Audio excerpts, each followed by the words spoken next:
दहशत गर्दों का खौफ, ना डेंगी का डर।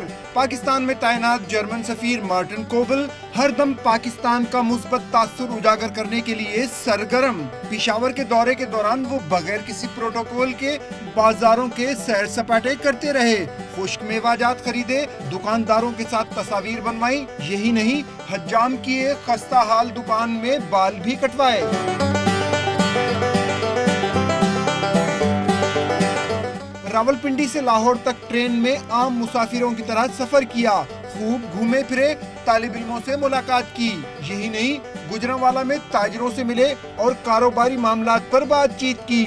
सोशल मीडिया पर मार्टिन कोबल जर्मनी के नहीं, पाकिस्तान के सफीर नजर आते हैं। इनकी तस्वीर पैगाम देती हैं कि मुल्क में अमन व अमान है और एक बड़े यूरोपीय मुल्क का सफीर इसकी गलियों में आजादी से घूम फिर सकता है।